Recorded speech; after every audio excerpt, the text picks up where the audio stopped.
can't find it. Call Pete's phone. Okay.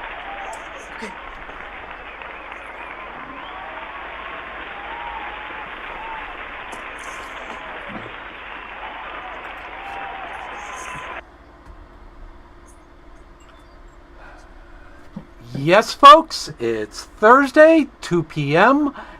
I'm Fred McMurray, which means this has to be, assuming I grab the right mouse.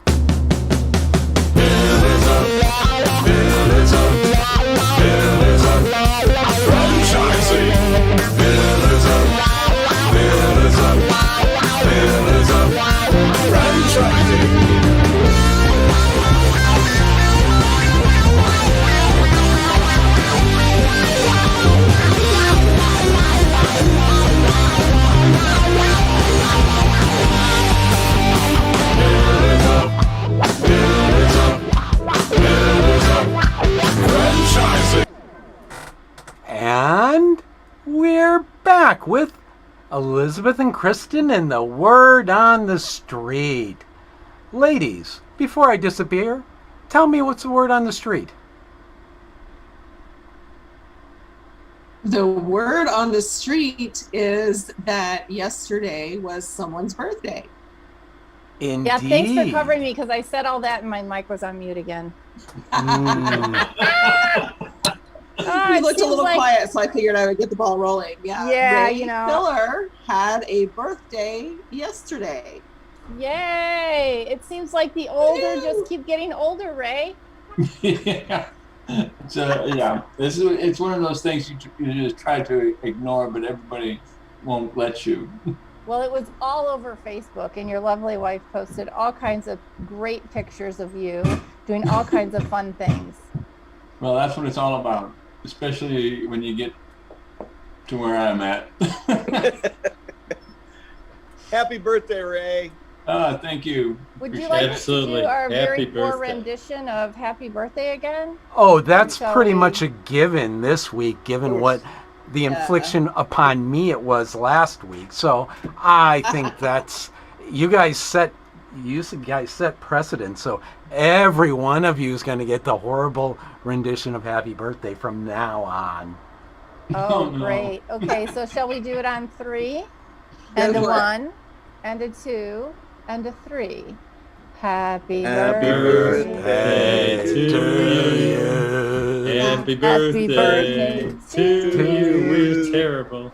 Happy birthday! Dear Ray. Happy birthday to you. Hooray, Ray! Hey! And to think this went out on the air. Live Maybe. even. Live. Why We do will you never, think- any of us be hired for singing? But that's okay. That's not my gig anyway. Yeah. I can tell you for a fact that doing this on Facebook really sucks because of the simple reason nothing synchronizes. And it has nothing to do with the talent here. I mean, I'm sure you can all sing gorgeously, but trying to sync You'd be wrong. doesn't work. You would be wrong. Yes. Good times. Good times. All right, so we'll be back with Ray, but later in a bit. But let us go back to our two lovely co-hosts and word on the street. So tell us, what's the word on the street today? Well, Elizabeth, what do you got to tell me? Well, we have some very exciting people in our upcoming magazine that's coming out in October that we have confirmed as contributors and as people who we are going to interview. So stay tuned for that. That's going to be very exciting. What big news do you have, Kristen? Well, I always seem to get the news that I want to share, but I'm not privy to share yet. So I can tell you that there's some really great things coming to the Pillars Enterprise. Should I call it that? No, I think we should call it the Pillars Enterprise. And there goes my dog because he thinks he has to tell me everything that's happening again in the house. And I did want to also give a shout out. We've got one of our really dedicated listeners today. I always refer to him as Dale on Dewey. He is coming out of surgery right now as we speak, but I've heard everything has gone well. So when he listens to the replay of this, once he's out of surgery, he'll know that we gave him a shout out to get better as soon as he can. And I believe, unless I get a text in my text box, I've given you about as much information as I can right now, but just except for to tell you that the Pillars organization is growing by leaps and bounds, and we have all kinds of exciting services and things that we can offer here in the very near future. So please stay tuned if you're looking to buy a franchise, if you own a franchise, or if you're just kind of interested in the whole franchise scene. We'll have information that will satisfy all of your tastes. Not Well, only and today, to but that coming point, up. to that point, Kristen, we've launched a LinkedIn page Ooh, for yay! Pillars of Franchising. So everybody go like our LinkedIn page, and we are going to start doing some events coming up in the next few weeks. So start paying attention to Facebook and LinkedIn events, and log on and register as soon as you see them. Yeah, absolutely. Don't forget to share those as well. And don't forget to check out our Pillars of Franchising page as well for all kinds of new and upcoming announcements that you will soon see in the next couple of weeks. So very good. I think we're going to get started now. Fred, do we have to go through weather again? We skipped it last week. I don't know if you noticed that. So we can probably do it really quickly, because I know if I don't, then I'll get like 1,000 lashes. So Ray, since you're the birthday boy, would you like to go first? Well, it is still hot, even though the temperature is down. It's very humid out here in Aurora, Illinois. Next. Wait, time out. One quick comment. You so confused me last week. I forgot about it last week.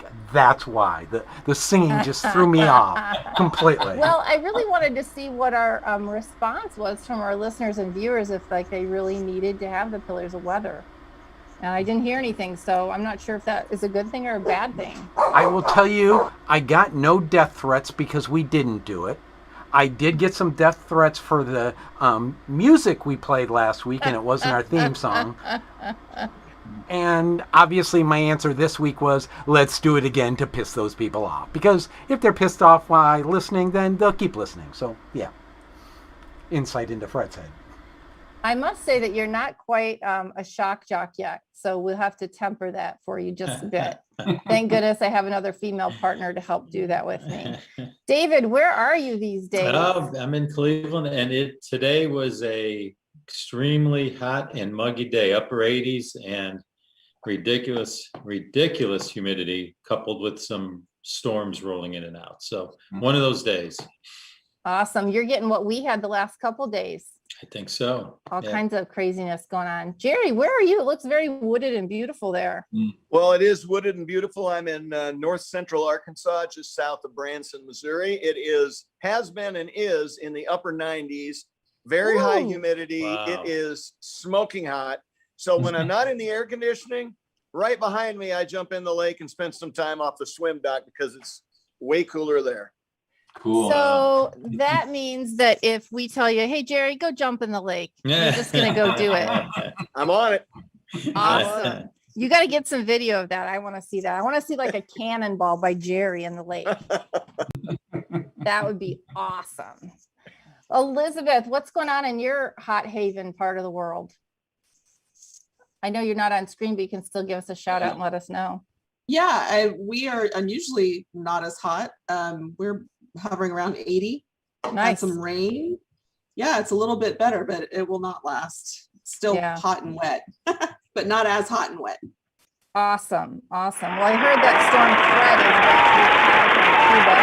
I'm afraid that it might be making its way up through Puerto Rico pretty soon. So maybe it is appropriately named Fred for a very good reason. Maybe this is really going to be a challenging one. We'll have to wait and see. So I would tell we're on the you, outer edge of the cone, so we may not get it.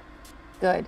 I will tell you, my mother always said I was like a hurricane in a room. So to me, this is just finally, proving it. Coming to fruition. Exactly. Prophecy fulfilled. That's right. Awesome. Well, let's get our show started today because we've got actually a great topic. We're going to kind of have a panel of the pros, so to speak, a discussion amongst us.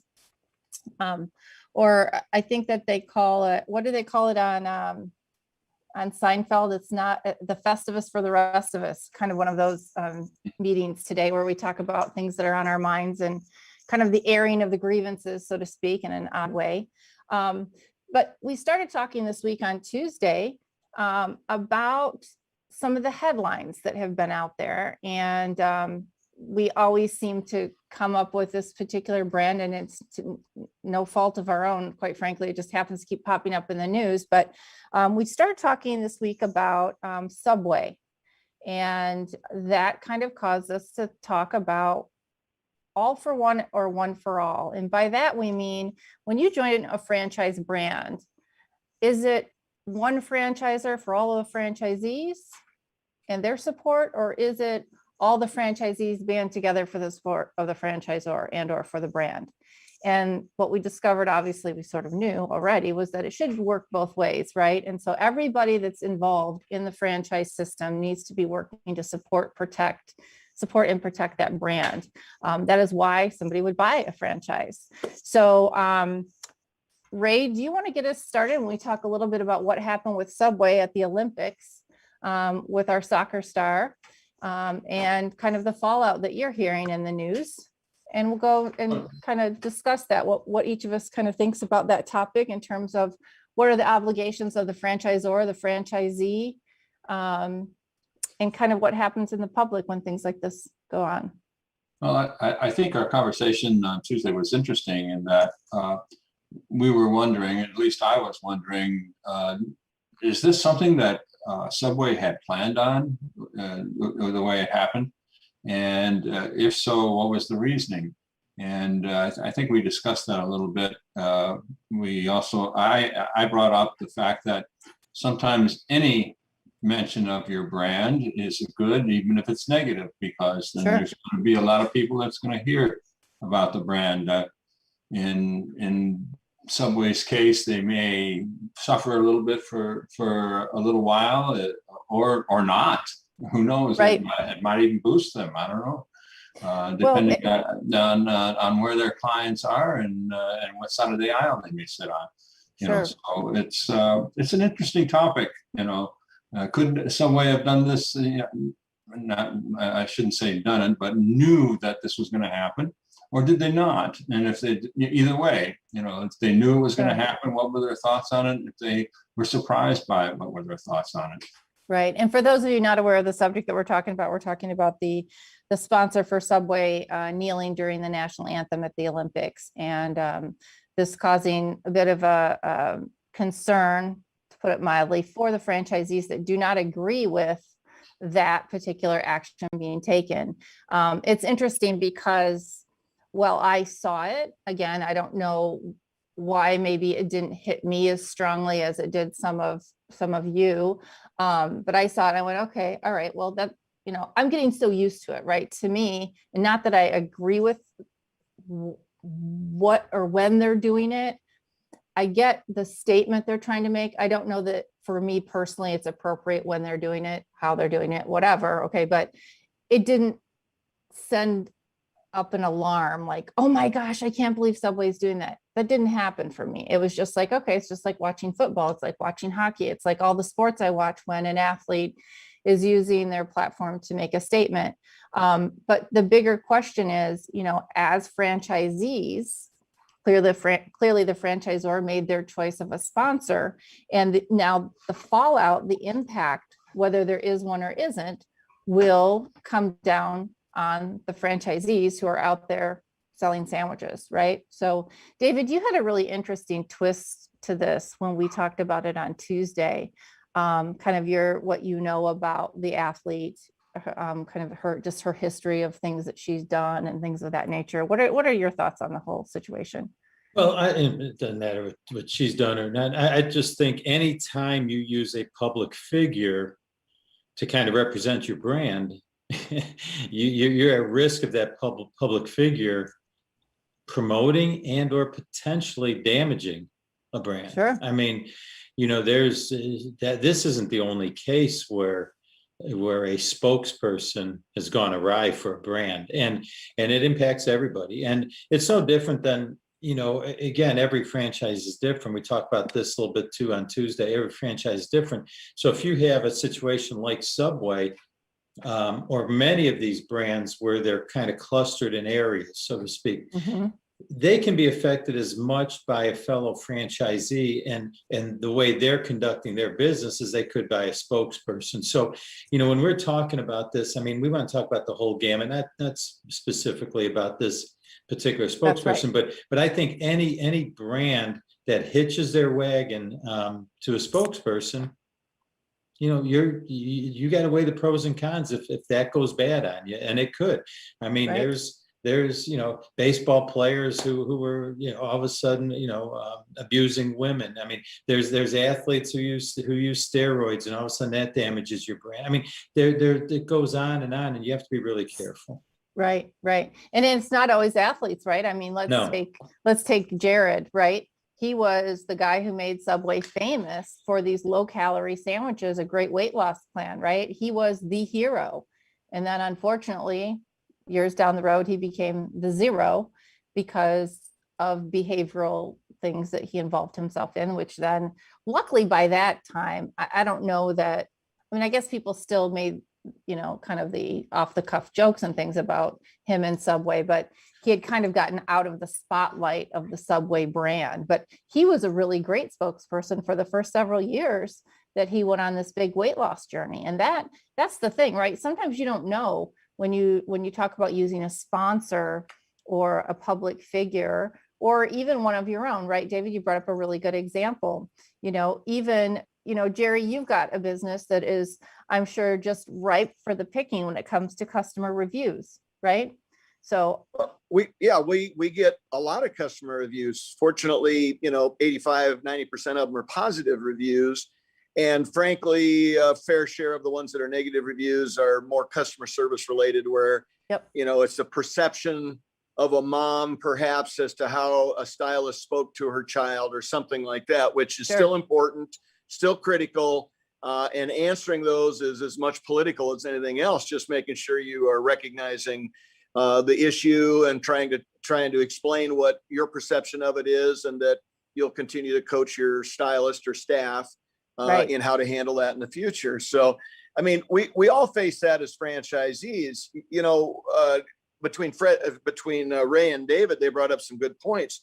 In the world we live in today, for a group of customers to be offended by something that a spokesperson does and choose to boycott perhaps that business is their right, and it's the way the world works.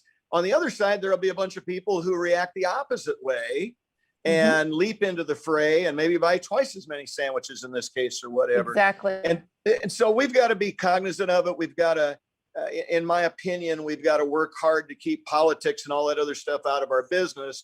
But at the end of the day, we're all touched by what the others and the franchisor do. So good points. Yeah, I think we talked about that too. It's really different. And again, we had a situation in our co-op where there was a complaint, and for however, it didn't get resolved between the business owner and the client. And so the client went to a newspaper. Well, then next thing you know, you have the brand that at that time, right, there's 15 of us owning a brand that is now in print, black and white, because that was before really digital got cool. That's how long it's been, right? But it puts a brand, when you're in a franchise system, it becomes more and more important that as a business owner, when you get an issue, you handle that issue. So whether it's a sponsorship, whether it's a poorly handled customer situation, that's where you say, is it all for one or one for all? You have to make sure that you are part of a team, more so now as a franchisee than ever before. So if you're somebody who wants to go into franchising, these are things you have to think about, because it's different than if you go and open, Kristen's bagel shop down the street, and I want to, fly my flag for whatever it is that I support. People vote with their dollars, and in an independent business, it doesn't necessarily matter to anybody else who has a donut shop, although it could, positively or negatively affect them indirectly. But if you own a brand, you have to remember that there's some brand integrity. That's why you bought a franchise, right? You buy a franchise for the brand integrity, the good behind it. And the last thing you want to do is put a stain on the brand. Well, and to that point, when you sign a franchise document with a franchisor, there's promises made in that document. So the franchisor is promising to keep things on a positive note in their marketing and in their brand imaging and those types of things. And you, as a franchisee, and all franchisees are held to a certain standard into how you do business and how you impact the brand positively or negatively. And in fact, you literally could have your license pulled if the franchisor felt that you were negative for the brand. So, I mean, this is truly an all for one and one for all type situation, because the brand is the ultimate. It is the end of all means. It is what we represent. So it's got to be protected at all costs. Yeah. And I think that's so true in so many different things. I mean, you can take, there's so many different examples that we could talk about. I want to talk about a few more of those and some more specifics about franchising and protecting the brand. After we come back, I know Fred's going to have to pay some commercials or play some commercials to pay some bills. That's what it's supposed to say here in just a second. Fred, you got that all queued up and ready to go, I assume? And we'll come back and talk more about. Hey, franchise owners, how's your local marketing? Do you feel like you could use some help keeping up with your social media posts and comments and reviews? Do you wonder if you could be doing more to attract local customers? Are you able to identify new move-ins to your local area? At Westvine, we help franchisees like you reach more local customers through digital marketing. With daily monitoring, creative content, and ad placement, and customer data intelligence, we'll get your business in front of the people who want your products or services. We also work with franchisors who need an agency to handle the digital marketing for all of their locations. If you're ready to reach more local customers, give us a call at 805-265-5440 or visit us at westvine.com. That's 805-265-5440 or westvine.com. Thank you, Fred. Thank you for that. And welcome back. We're talking today about all for one or one for all, and how the impact of one affects many, or how the effects of many happen to affect one, being the franchisor. So a lot of news in the, a lot of information stories in the news lately about various brands. And we're touching on one with Subway.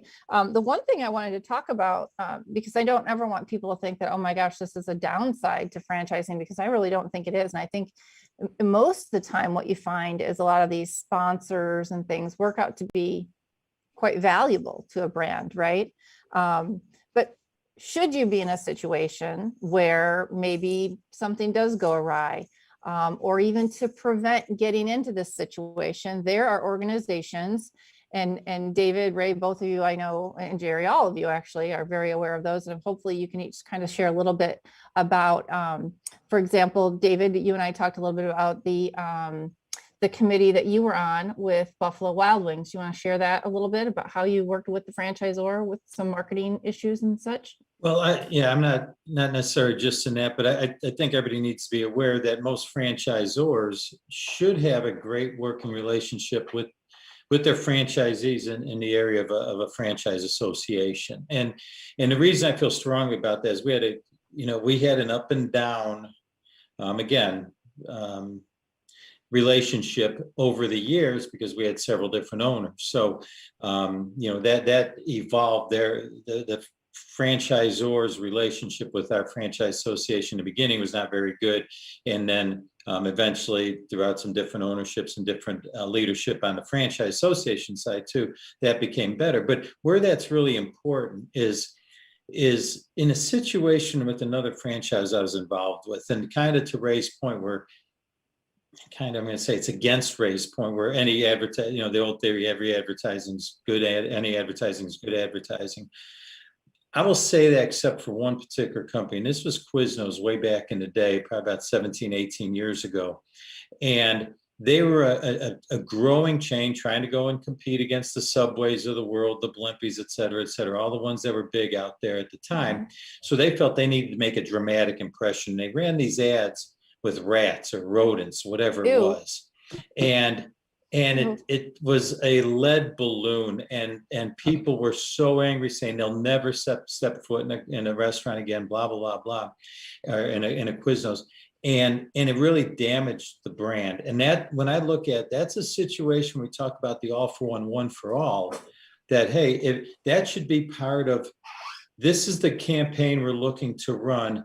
Let's get the franchise associations, input on this. Yeah. Who actually Eh, thought rats in a food Mm, commercial? it really bit them Ugh. hard and really backfired. So, that's a situation more so than, is just a basic premise that a franchisor and a franchisee association or group or a committee or whatever they have. The great thing about Buffalo Wild Wings was they had franchisees on every single committee, whether it Yeah. was the advertising, whether it was the equipment, whether it was the menu development. We always had some input. Whether or not they took it or not, who knows? But Right. at least we were involved in the process. I always think back to what Quiznos went through in that and say, you know what, they just didn't respect the franchisee enough to protect their own brand, which is kind of bizarre to me.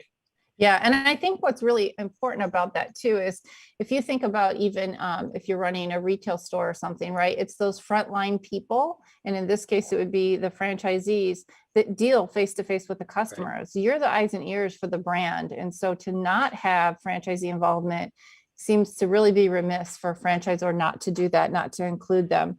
Ray, do you want to talk a little bit about some of the committees that Molly made offers for the franchisees to have input and be involved in decisions? Well, I think the franchise owners committee is probably one of the best things. I'm not sure if all franchise, let me ask the other guys here, do all franchises have an owners organization, or is it just a few? Because I'm very proud of the ones that we have, because it's elected by the owners, and they represent the owners, and I think they're doing a fantastic job right now, because it gives an opportunity for the franchise itself to present things that are coming down the pike that we normally wouldn't hear, and also gives us a chance to say something about those things that are coming down the pike. Yeah. I know there were some increases in what we call the MAP fund that a lot of people objected to initially. Sure. But because they knew that we were going to object, they kind of softened their approach a little bit, and eventually got it put through. But it's called the old shit sandwich. Yeah. So it's a two-way street with that type of organization. One of the other things I want to mention, though, we were talking about bad reviews, and one of the things that everyone should recognize is that you as an individual can affect the entire brand, and especially your neighbor owners of that brand. And it's very easy to have a knee-jerk reaction when someone calls you an idiot and you don't know how to run a business. It's very easy to come back and say some nasty things to that person. But you really need to stop and think for a moment, because all you're going to do is escalate that. Yeah. And once you escalate it, then it begins to get out of control. Yeah. And I think that's where Ray, with a franchise again, right? Even though there's not a committee on customer complaints per se, but reach out to some of your owners. Sometimes, when you get attacked, it feels very personal. And that's, again, the beauty of franchising. Reach out to your neighbors and say, hey, I got to tell you what this, what happened to me. And a lot of times just getting it out before you hit that respond button and talking to some other owners about what they did, contact the franchisor if it's a really ugly situation. Yeah. I know our organization has a PR firm that can be contacted if necessary, if it becomes necessary. But more cases than none, it is the customer who is complaining has had maybe a bad experience with another franchise, maybe not even the same brand, but they've had some bad experiences going down the line, like they can't reach anybody when they want a complaint, and if they did reach anybody, they said, hey, you're on your own, buddy. I'm not going to handle this. So once you find out, what's going on, and here is the key to customer complaints. The first key is you've got to listen. You got to listen to that person. And it's so hard when the first thing they say is, you're an idiot. So you really got to listen to what they want to complain about. Give them their platform, let them get it off their chest. And then you can formulate in your own mind exactly what you're going to do, when you're going to do it, and how you're going to do it. And usually, I'd say 99% of the time, once you give them that information, they begin to breathe easy, and you can begin to breathe easy. I think what's really important too for prospective franchisees that are out there and the current franchisees that may be listening is sticking with that all for one for all theme. If you have somebody and say you're in a retail situation, you have somebody that comes in, and even though it's not your problem, kind of the way Ray was alluding to it, even if it's not your issue, wasn't an issue with your location, whatever, you take care of it however you can for the good of the brand. So in our case, always we took, if they came in, even if they brought in a coupon from another location, we weren't going to send them away. We took care of them. There were times when if they came to the wrong place for a pickup order.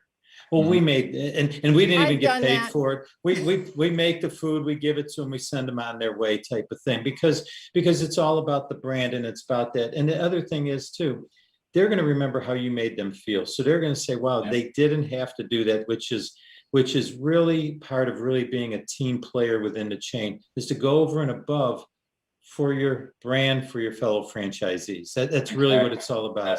Take care of them. And if you think about it, it's stories like those that got Nordstrom to be known as one of the best, retail chains to shop for, right? Because they took back anything. And, over the years, I'm sure the true story, the original story changed about what somebody returned to their store that, created this big story. But I really think that, that delivering excellent customer service, taking a moment, reaching out to other franchises. Again, that's part of being in a system, is that you have people you can rely on.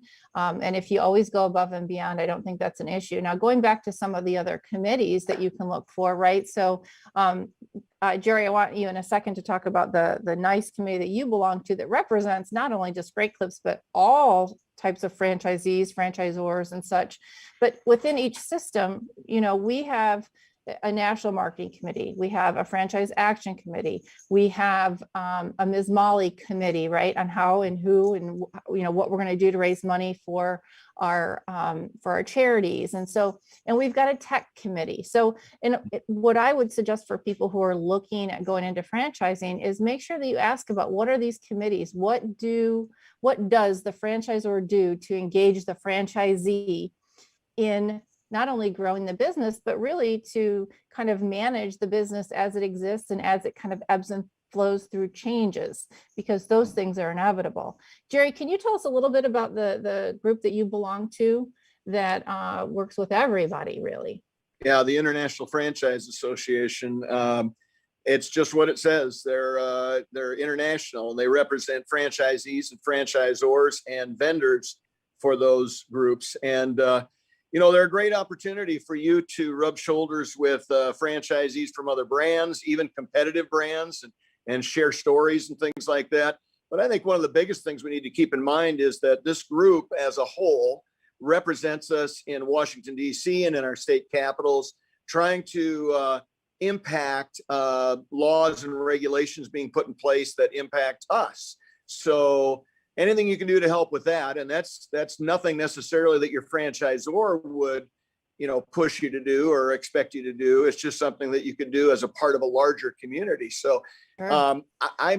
It costs nothing as a franchisee to join the International Franchise Association. It's free.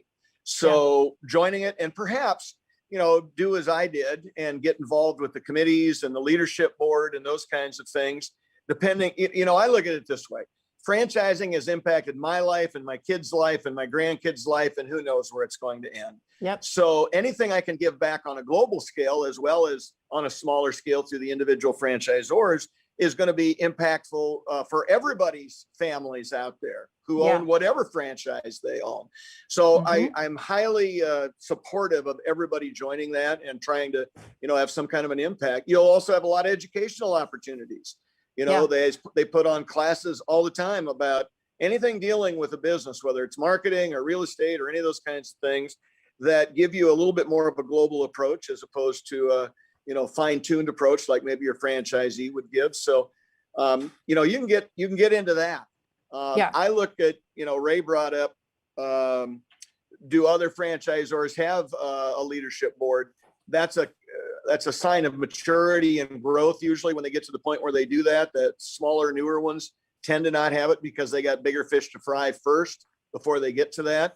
I serve on many committees with Great Clips, similar to what you guys described, and I'm on the franchise council, so the leadership council for all franchisees. And we were talking primarily here earlier about the advertising that goes on. Right. So at least with Great Clips, if they were going to change their marketing approach, they would run that through the committee, and then the committee would run it through the leadership board of franchisees before any decision is made for the final product. So we get a chance to put our 2 cents in. And I think that's valuable for people as they're looking at franchisors to see what kind of an impact they have.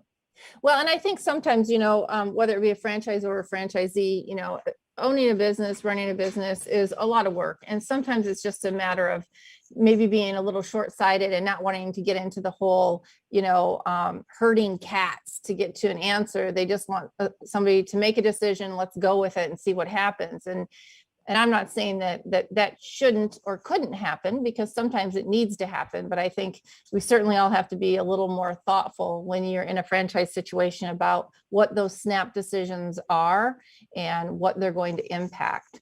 So I think that's really important. And obviously we appreciate having the IFA, and that's above and beyond, as Jerry said, outside of your franchise. But I will tell you, many franchise systems out there, many franchisors will recommend that you get involved in that. Especially, I know ours did as we started to go through changes and change of ownership. They said, hey, listen, you guys need to be members of IFA. You need to know what's going out there in the franchising world. So I know I appreciated having that recommendation. So how about you, David? What have you got for us going on today over there in Ohio? Regarding what we've been talking on, or for another topic? You got anything else to share before we go and put you on the spot with your individual topic this week? Yeah, I think just to wrap up what we were just talking about, I think it's really important. It's a lesson we all learned is it's really the big takeaway, I think, is make sure that you understand that every action of you, your employees, your team is affecting a much larger much larger entity. Yep. And I think if you approach it that way, and you come to agreements, because there's times where you might have a group, a co-op, whatever, and you might come to an agreement and say, hey, we're going to advertise this way, advertise that way, and then a franchisee might go off and do something different in his location, right? Yeah. And now you're sitting there kind of left holding the bag and trying to figure out what the heck just happened. And you don't forget there's people that you work with that'll work with all the different franchisees. So if I told them, say it was an advertising rep, I told the rep something and then went to Jerry's location, Jerry told him something different. Now we're not united. Everything, messages are jumbled, the whole bit. It's just, it really is all for one for all. When you buy a franchise, you have all the greatest support in the world, and you have all these great things. And my advice is take advantage of it and don't be the stick in the spokes of the wheel and make it difficult for everybody else. Yeah, I think that's so important. I mean, again, it's all about protecting the brand that you paid for, right? So everyone will say, oh, geez, it's a lot of money to buy a franchise. It is, because you're buying an established brand, you're buying a system. So don't spend that money to invest in it only to go in and screw it all up. Because I mean, unless you were like David, who bought, one of the very first ones, and they're all trying to figure it out together, right? That's a little different. But if you go in like I did, a 20-year-old system, are there things that need to evolve with the times? Absolutely. But you know, and it goes all the way from, you know, very close and near and dear, and just makes me crazy. It's like our car logos, right? Like it's been said now for 3 years, this is the new logo. And we still have cars rolling around town. And I'm like, what? Why do they still have that logo on their car, right? They still got these old logos from 3 years ago. And that's my brand. I get kind of personal about it, right? If that is my brand, I'm paying for that brand. And how dare you decide not to spend the $300 to get your car stripped and relogoed because you don't want to spend the money? Well, and it confuses the customer. It does. And I say, that's not your right as a franchisee. If you signed the same paperwork I did, that's not your right to decide you're not going to do that. You know, and it confuses the customer, because the part of the idea of a logo is that you see it visually immediately and you recognize what it is. So Absolutely. if your color is blue and yellow and the new logo is, you know, I don't know, yellow and white, you know, it's not going to resonate at an instant while it's going by. That's right. That's right. Well, I hope we've got everybody to think a little bit about the all for one and one for all, because I really think that there are so many examples of it that we could talk about today. But David, we do want to get on to your topic. So Fred, do you want to take us to another commercial break, and then, or do we not need one? You have to tell me, because I never know how many commercials we need these days. We're good for now. We don't need it. Yay. Good for now. Awesome. Thank you, guys. Okay, David. All right. So I wrote a title, and I love that, avoiding guaranteed failure. And we've been talking about this issue in all of business right now, not just franchise, but the issue of the employees and the tough times we're all going through, and all the business are going through with everything that's going on. So, but check this out. There's always a way. If you're going to be an entrepreneur, you can't be impacted by what you can't do or can't be impacted. You have to figure out how to make it happen. You have to figure out how to make it work for yourself. So there's always an answer, right? There's always an answer. It doesn't mean it's going to be real easy to find. So, but check this out. This is the stuff that drives me absolutely crazy. So my wife, we have a little ice cream shop around the corner from where we live. And my wife sends me a copy of a Facebook post that they did. Okay. So here's the Facebook post. I'm just going to read it. They're looking for help. And they say, our college-bound Scoop team members will be departing in a few short weeks. Like all other small family-owned businesses, we are in dire need of help.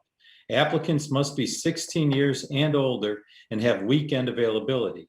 If we are unable to add to our staff, we will have no choice but to cut back on our hours of operation, again with an exclamation point.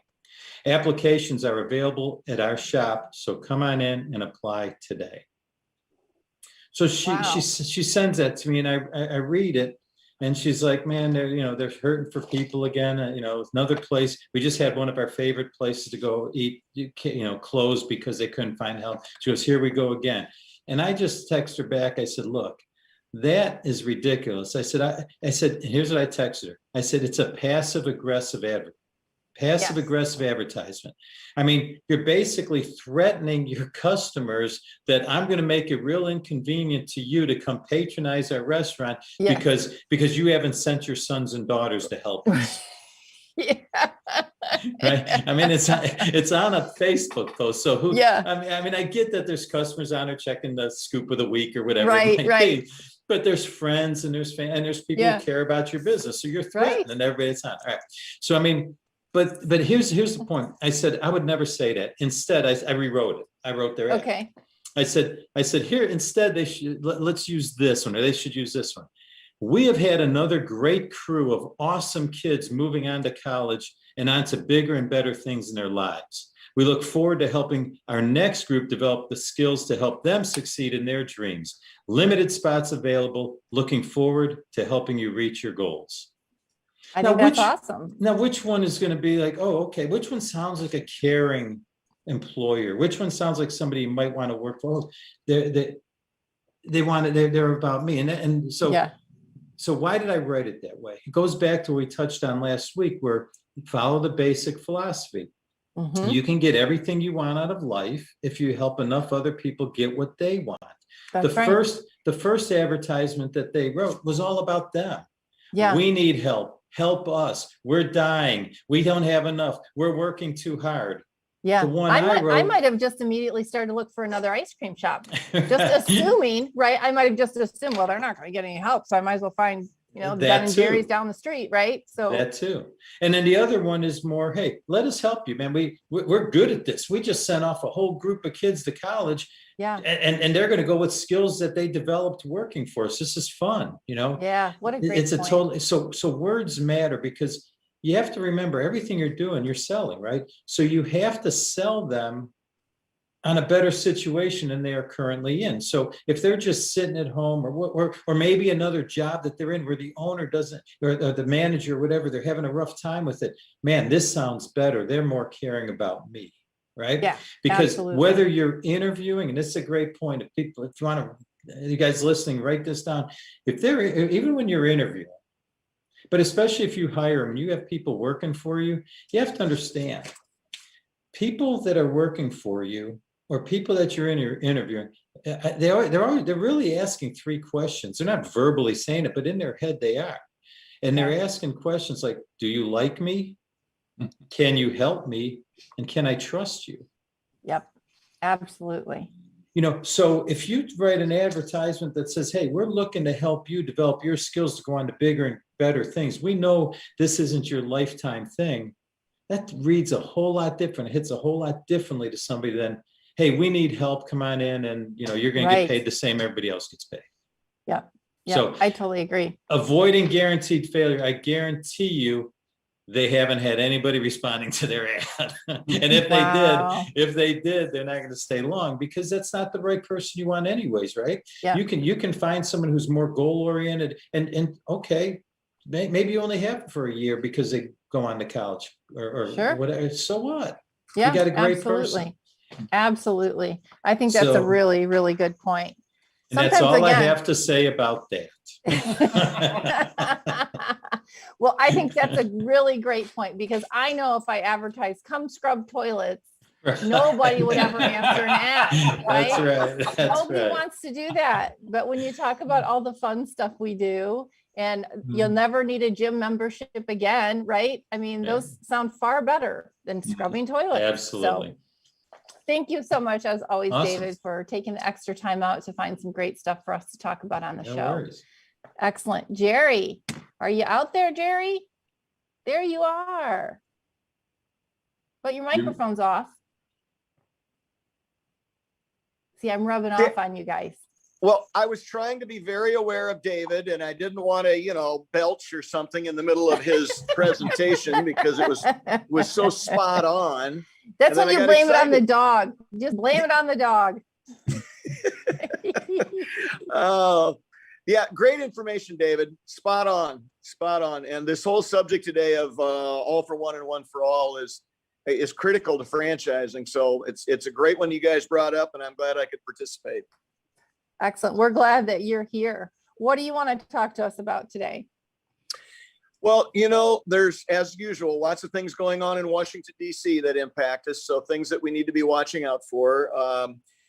For those of you that follow the bouncing ball of the stimulus packages and know what the acronym ERTC stands for, that was labeled to run through the end of the year. And as a part of the new stimulus package, the infrastructure bill, it appears as though it may end at the end of the third quarter, because they want that money to build infrastructure with. So any business that has counted on that money to get through the end of the year is now questioning whether it'll be available, because it's not a done deal yet, but it looks like it's going that way. And so again, you know, that's the bad news. The good news is I know about that because of my involvement in IFA. That's right. And so if we want to take something negative and turn it into something positive, IFA allows me to, first off, know before most other business owners about what's going on, have an impact on it by reaching out to my representatives, and perhaps even being interviewed by those representatives regarding the impact on the business. And you cannot do that in most cases with a single standalone business. You have to have, you know, a broadening. You have to be connected with people who are in the franchise world. So one more shout out for IFA.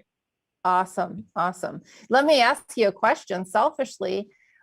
What are we doing to fight that? What do you think? I mean, I know that we got past the Senate, but it still has to go to the House for that bill. Is there any chance of getting that? Well, they theoretically have the votes in the House to pass it. Yeah. So we may not, but the bottom line is we all need to reach out to our reps and make sure they understand what the impact of losing that ERTC money, that many of us had a business plan revolving around having that through the end of the year. And now we have to go back. I can tell you about our specific situation. We anticipated probably raising prices at the end of the year, the first of next year. If ERTC actually goes away at the end of the third quarter, it's likely we'll have to raise prices at the beginning of the fourth quarter because somehow we've got to, make up for that loss. So it truly is trickle down. What the government does is a small business reacts. Yep. And from a humorous standpoint, I love we're all about that on this show. Yeah, I love the efforts to make corporations pay taxes that they should be paying, right? Yes. Well, taxes on a corporation end up being part of what you pay for whatever that corporation produces. True. So guess who is going to pay that large corporation's taxes? You are.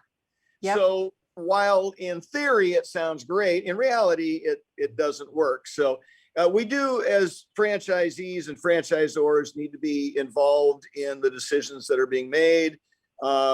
Again, whether you're part of IFA or NFIB, National Federation of Independent Business, or both, you have access to way more opportunities to impact that than you would if you were a single practitioner or a franchisee that stays in the shadows. So I would recommend that you reach out and do those kinds of things.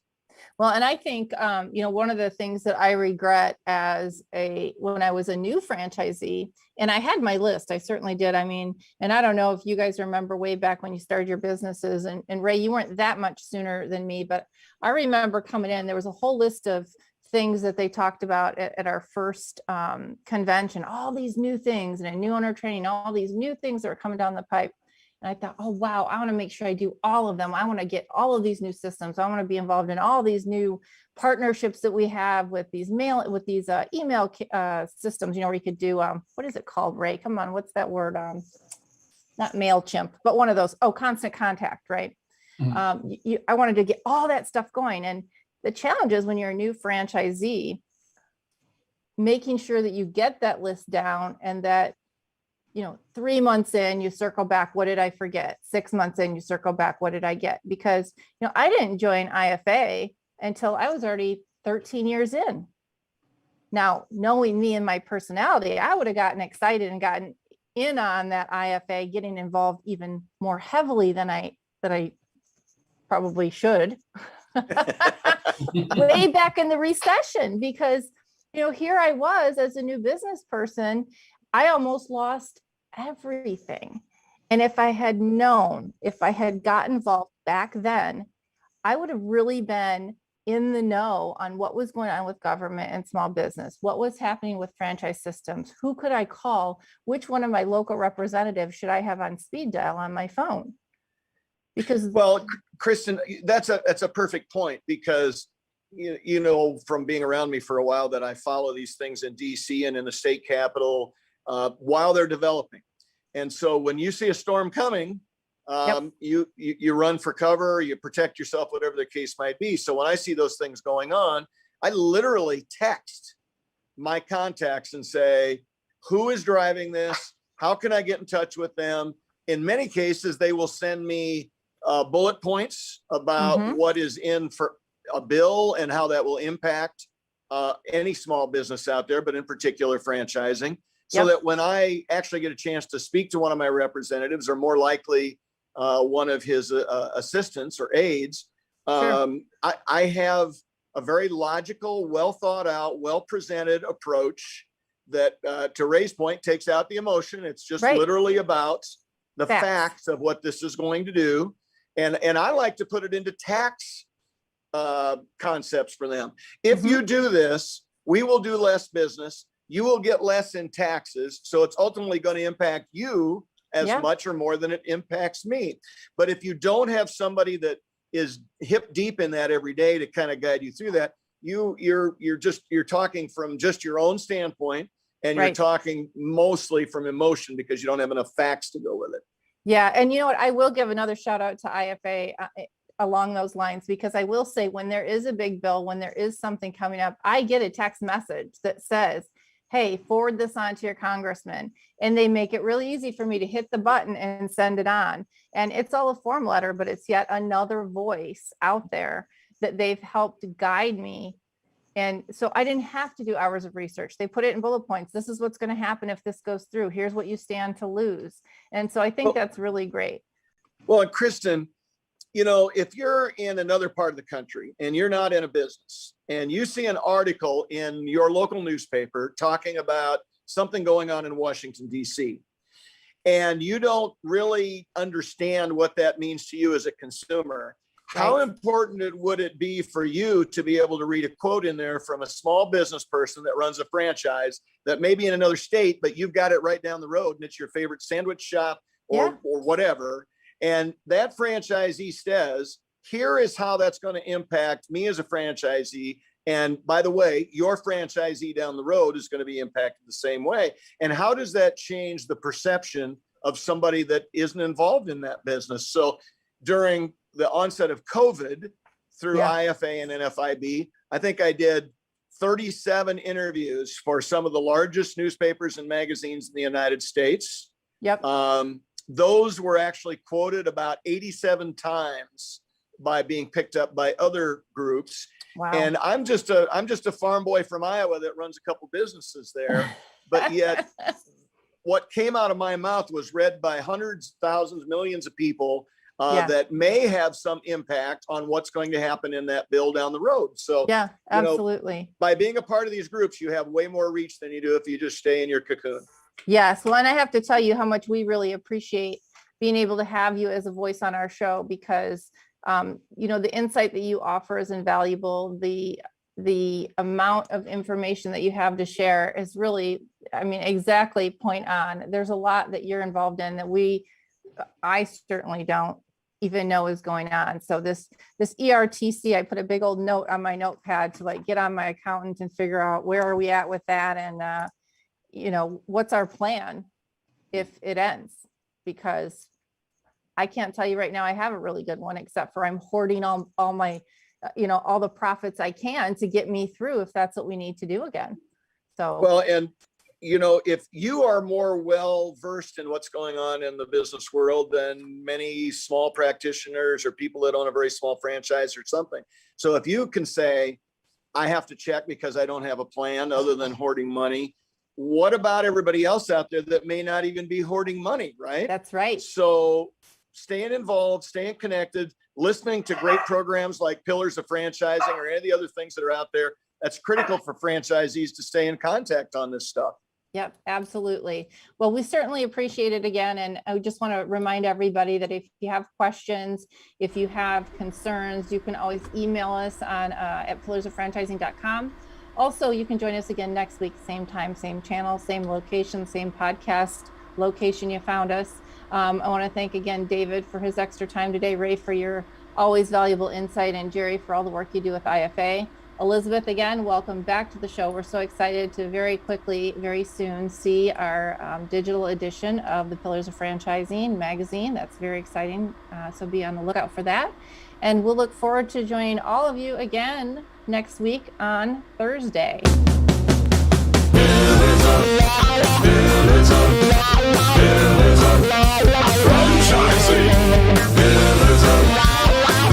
Franchising.